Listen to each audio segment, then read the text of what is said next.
Alright, everybody check your Twitter accounts. See if you're followed by a Pierre Delecto. Because if you are, that is the nom de plume of Mitt Romney. Yes, nom de plume. The phrase used by second-rate literary associate professors. Just use pen name. Pen name is like the rest of us. People wonder why they never read their books. Maybe it's because you use phrases like nom de plume and just playing them. It's a great phrase for Tinder dates.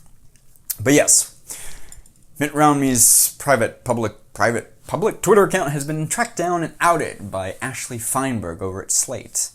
And does this really inform the electorate in some sort of meaningful way? No. Does it contribute to any sort of deep, valuable information that you can bring and utilize in your life? No. What happened was Mitt Romney was giving an interview to McKay Poppins of The Atlantic. Actually know McKay Poppins briefly from a former job. Fine enough reporter. And in Mitt Romney's interview with McKay Poppins, he gave away just enough clues for the endeavoring journalist to track down what would be his lurker account. And it seems to be found, going by the name Pierre Delecto, which, I'll be honest, is pretty much up there with Anthony Weiner's Carlos Danger. Some politicians can come up with some good nom de plumes. Now, you might think, how can you possibly know this is Mitt Romney's Twitter account? What is the evidence? Well, jurors, I present to you some evidence. Evidence number one, Pierre Delecto's account, the very first follow was Romney's oldest kid, Tag, joined shortly thereafter by Glenn Johnson, who is a current politics editor for Boston.com, who was firmly on the Romney beat in 2011 when Pierre Delecto, this Twitter account, was created. Next was Mark DeMoss, who the Salt Lake Tribune, Salt Lake City, Mormonism, like Glenn Beck here, or Alex Jones. We're adding up the dots. Described in 2012 as, quote, an unpaid advisor to Mitt Romney's presidential campaign for the past 5 years, and Eric Fernstrom, who still has former @Mitt Romney advisor in his Twitter bio. So those were the first 4 followers of Pierre Delecto in 2011. I should rest my case on that alone. But what was Pierre tweeting about? Well, here's where things get a little interesting.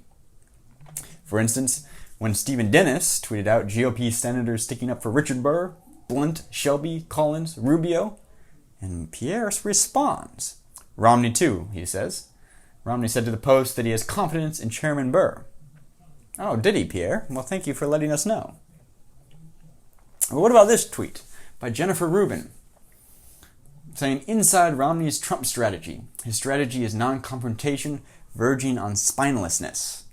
Pierre Delecto, of course, teleports onto the Twitter scene to respond, Jennifer, you need to take a breath. Maybe you can then acknowledge the people who agree with you in large measure, even if not in every measure.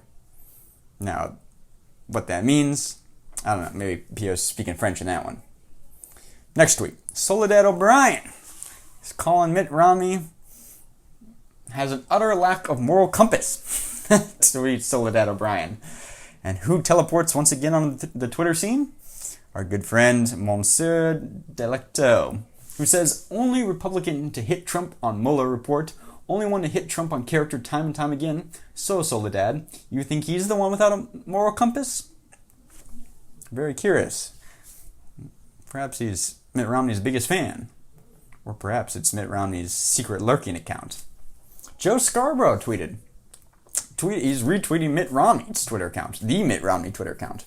Mitt Romney, from his actual Twitter account, said, if the president asked or pressured Ukraine's president to investigate his political rival, either directly or through his personal attorney, it would be troubling in the extreme, critical for the facts to come out. Joe Scarborough. He did, 8 times, says Wall Street Journal. Your move, Mitt Romney. Pierre Delecto, our good friend, strolls onto the scene like D'Artagnan. Quote, says Wall Street Journal, credible, but not certainty. Let's see the transcript, Joe.